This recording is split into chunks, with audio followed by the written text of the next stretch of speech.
of yourself that you don't show anybody. When I'm inside, I get to see those things. I feel them.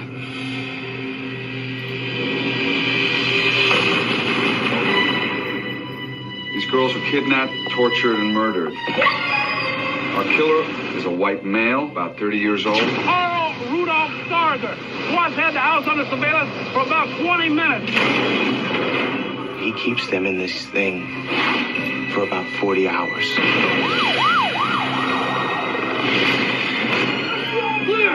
And after 40 hours, the water starts. And it doesn't stop. There is a girl that is missing. Her name is Julia Hickson.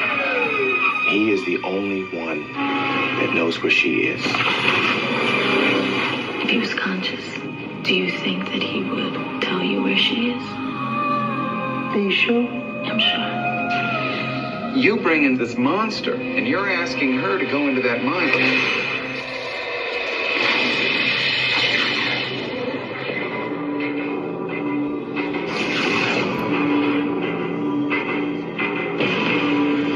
Where's Julia Hickson? No names.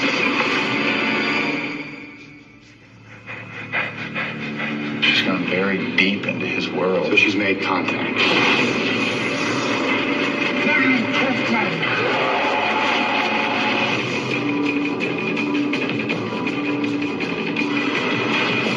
She's lost. She thinks this is real. I'm going in to get her.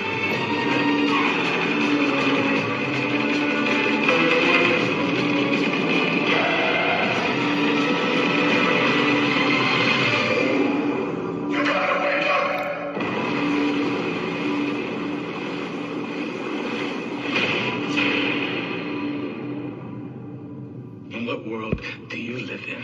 Hello and welcome back to Dave's Movie Diary. I'm talking about The Cell today from 2000.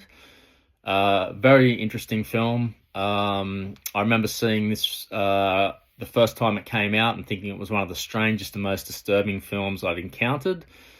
Watched it with my wife very early in our relationship, which feels quite strange now because back then she was much more willing to sit through dark, bizarre films like this than she would be now.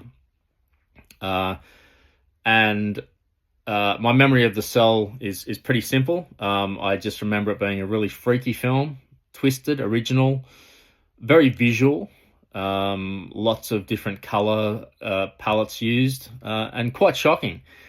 So I was curious to see whether revisiting it 25 years later would hit me in the same way. I haven't seen it since then, interestingly.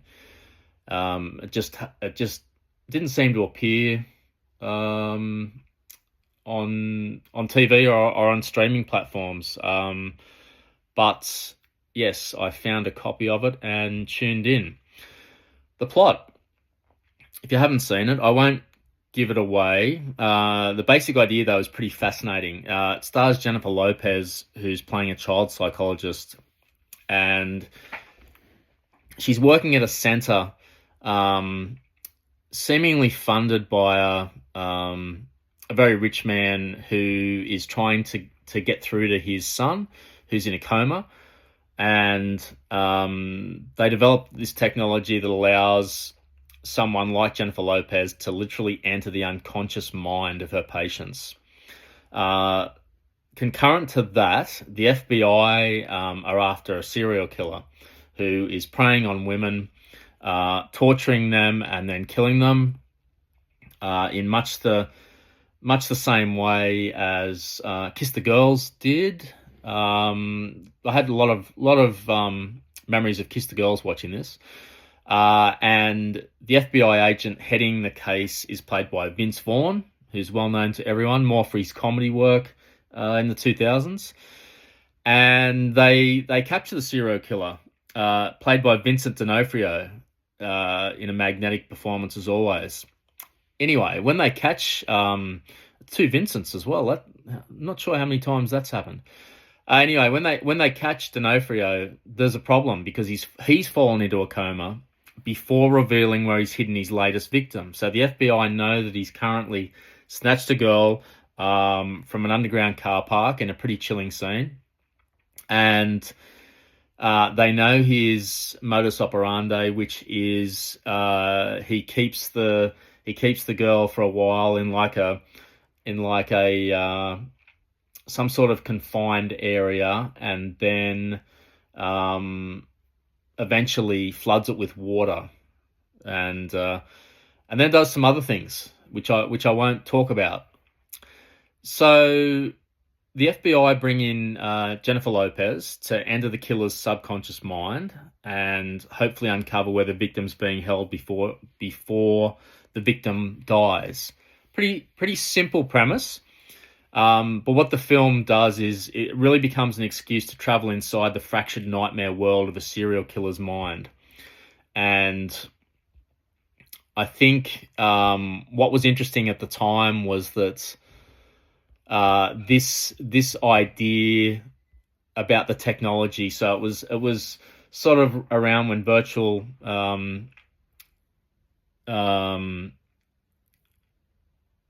reality was becoming a thing, and people were exploring what could and couldn't be done.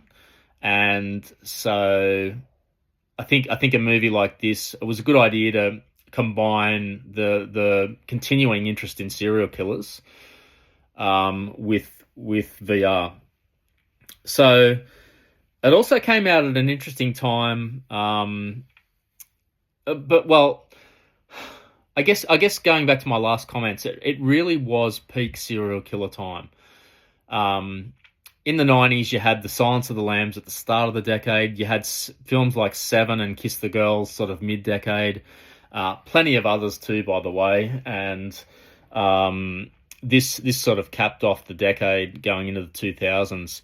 And it wasn't just the serial killers themselves that seemed to have everyone's attention. It was more about the way that the FBI was using profiling and forensics on top of standard detective work to try and understand abnormal psychology and track down these serial killers. So I can remember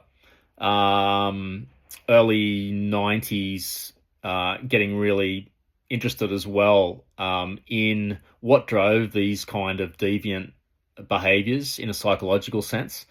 And I reckon that's what eventually made me pick psychology at uni to do. And I really enjoyed doing psych and exploring those dark elements of the human mind. It wasn't always about abnormal psychology in that psych degree. A lot of it was about counseling techniques and just understanding human behavior. But I have to admit that the twisted side of it really appealed to me. The other things that I remember from watching The Cell when it came out was that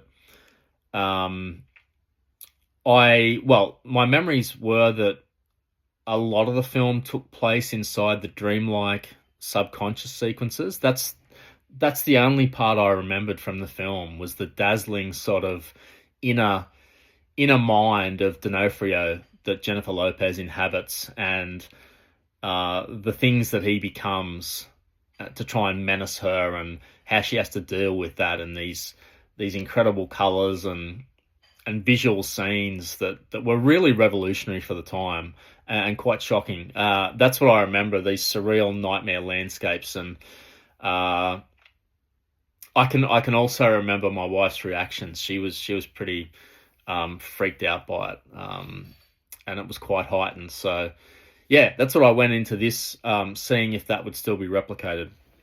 Jennifer Lopez, like I mentioned at the top, she starred in this, and it's not a vehicle for her, but she's definitely the centerpiece. And this was peak J-Lo time. I was in from the start with her. I was a huge fan of her early film career. I think the first time I saw her was in Money Train, the action film, and loved her in that. And then also loved her in Blood and Wine with Jack Nicholson and Michael Caine. And I even tuned into Selena, the biopic about the tragic Latina singer who was murdered. And U-Turn, the Oliver Stone film, I was a fan of that. I haven't seen it for a hell of a long time, but I remember thinking it was really good. A lot of people didn't like that one, so that's another one I'd revisit if I could find it. But her best role for me by a country mile was in Out of Sight with George Clooney in '98. I just thought it was a fantastic part for her as Karen Sisko, the FBI agent. It allowed her to show her physicality, athleticism, but she had some serious sparks with Clooney, I thought, and she really got that. She really understood that part.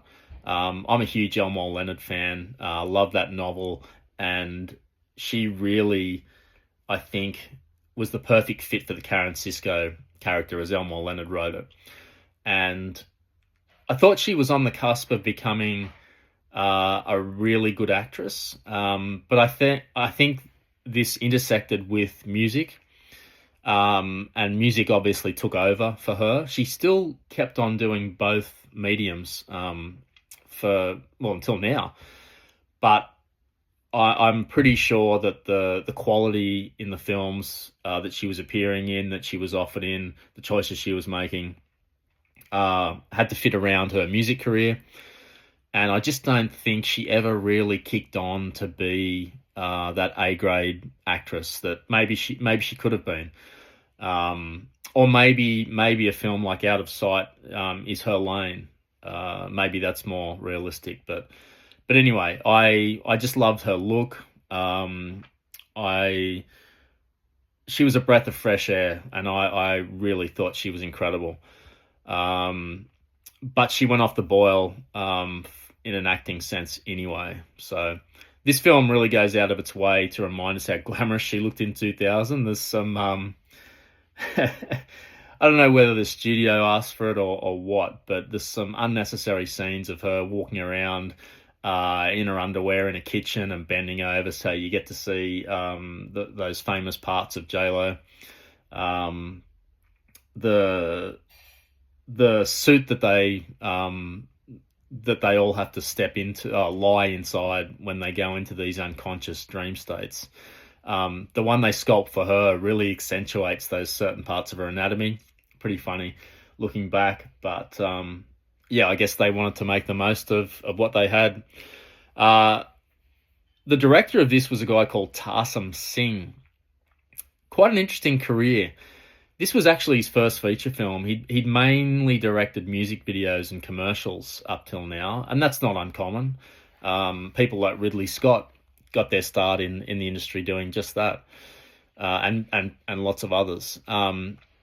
And when you know that, it all makes sense because the visuals are everything here, and there's a lot of chopping in the editing, and it could nearly be an extended music video in some ways, especially the dreamscapes for sure. A lot of visual ambition from Tarsem Singh. I also felt when I was watching it that some of the dream sequences had a bit of David Lynch in them, or that he sort of in his universe, not as no one can be as bizarre as David Lynch, I think, in those dream states, but Tarsem Singh gives it a good shake. So lots of surreal imagery in this, and is trying to turn psychological trauma into visual art. He went on to make a film called The Fall in 2006, which has a lot of admirers. I tried to watch it recently, but I just couldn't get into it. I couldn't stick with it. I only lasted, I don't know, half an hour tops. Which is unusual for me. He did go on then and make another film called Selfless in 2015 with Ryan Reynolds, which worked for me a lot better. A lot more accessible film.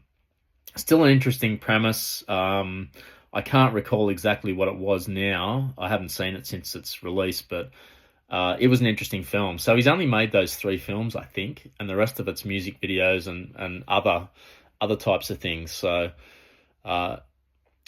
twisted path. Now onto the supporting cast. Vince Vaughn, I mentioned, is the FBI the FBI guy in charge of the case, and way before he became comedy Vince Vaughn, which he'll always be associated with now.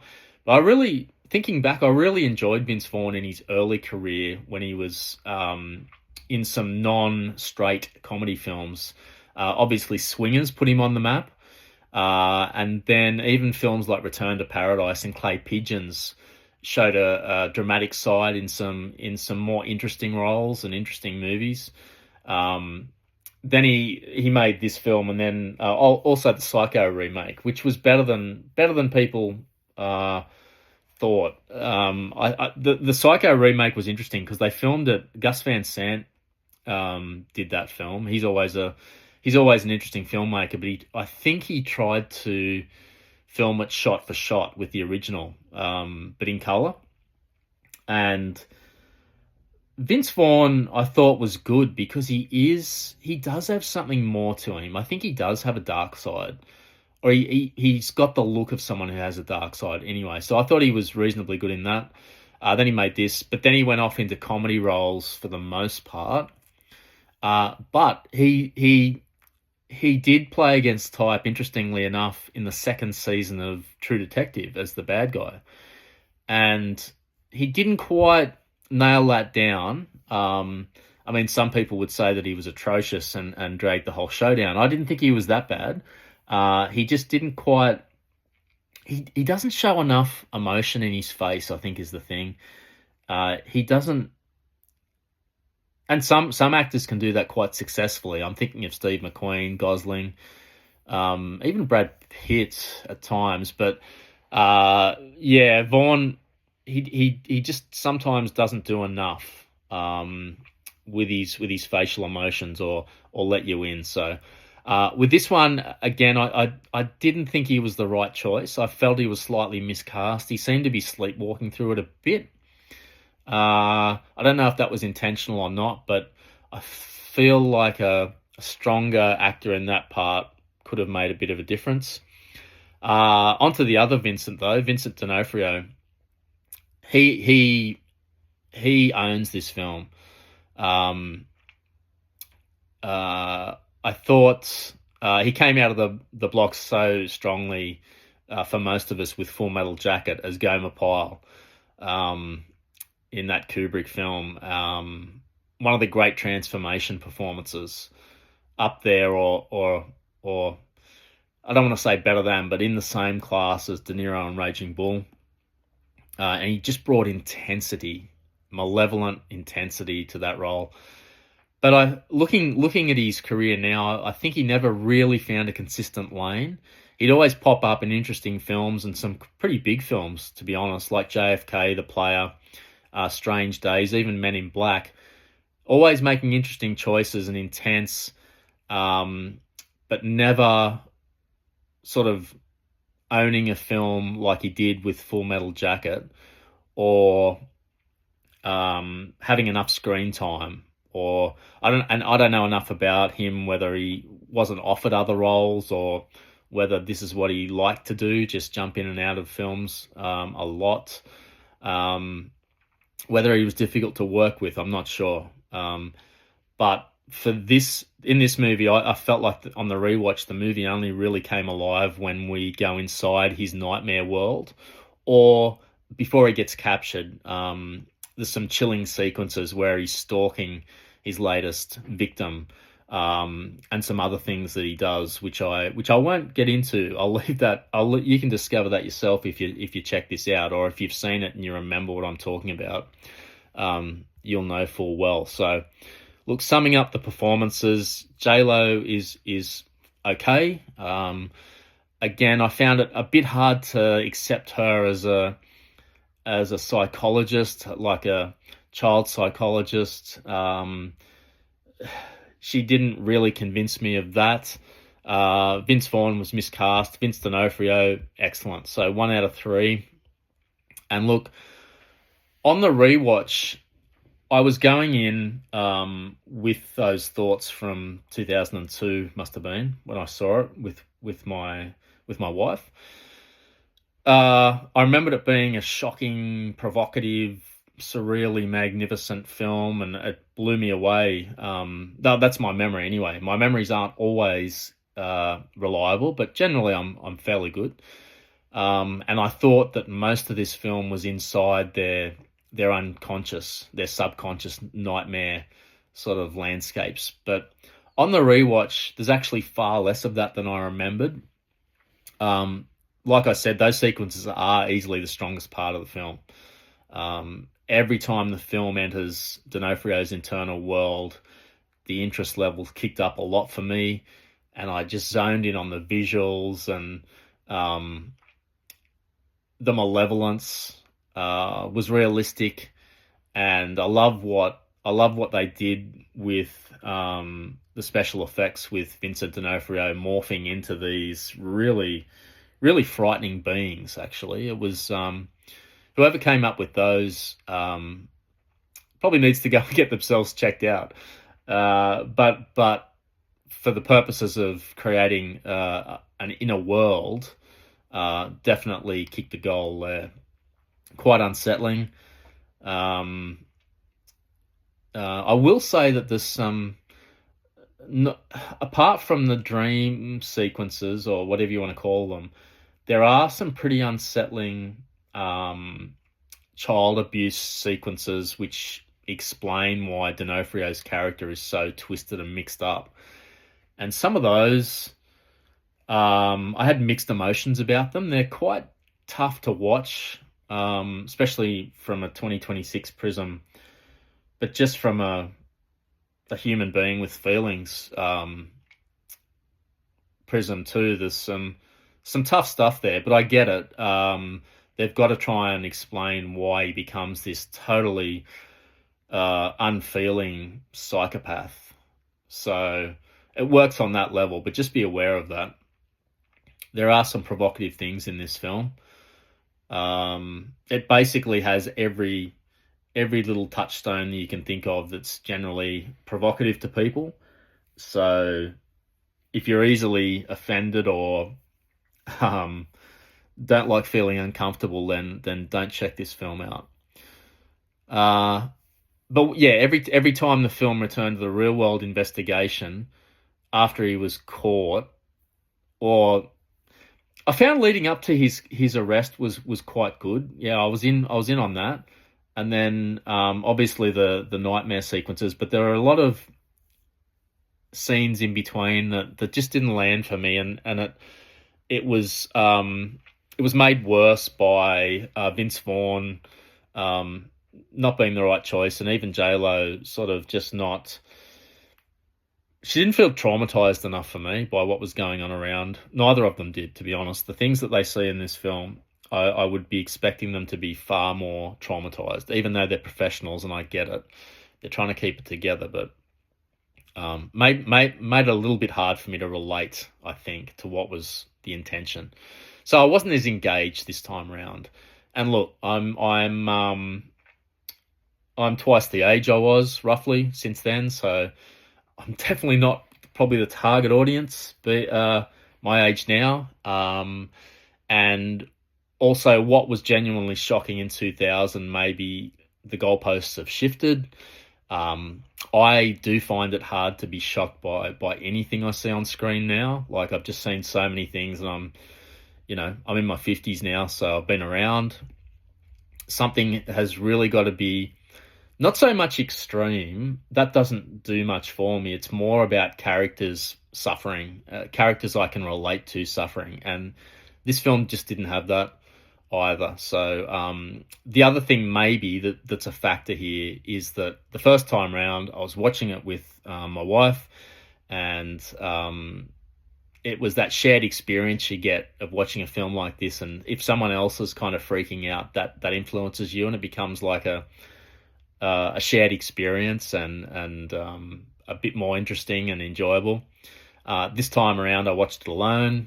I had higher expectations, and the electricity just simply wasn't there. So summing up, I think the issue for me now is that once you strip away the visual ambitions that Tarsem Singh had, that there isn't enough underneath for me. It's a bit of a catch-22 because, like I said, I did find it interesting following D'Onofrio around before he got caught, but I get it. You've got to have him get caught to have the sequences inside his head. But there's nearly a different film there that maybe is just as interesting in a totally separate way, following him, because he was so mixed up and so twisted, and I could feel his pain, and I was with him there. Like, I not supporting him, but I could understand how he turned out the way he did. So they did a really good job of fleshing his background out. But yeah, I did think there was elements of Kiss the Girls and Flatliners with sort of the going into the unconscious. And I know there's been plenty of other films too that have gone down that route. So I feel like now, interesting ingredients, but it doesn't quite stand up anymore. At the time in 2000, it was definitely considered revolutionary and a pretty interesting film that visually was very striking. Now, yeah, not so much. J-Lo doesn't fully convince me. Vince Vaughn's a bit off, and without Vince D'Onofrio carrying that disturbing energy, it just starts feeling a little bit empty. So yeah, this time it sort of barely moved the needle for me. Just reinforces that maybe Vincent D'Onofrio could have had a bigger career, and means that I'll really look forward to rewatching some of his other works that I still greatly admire. So can't win them all. Worth a try, and there's far worse things you could do with an hour and 40 or 50 minutes. So that's it for me for The Cell, and look forward to you tuning in next time.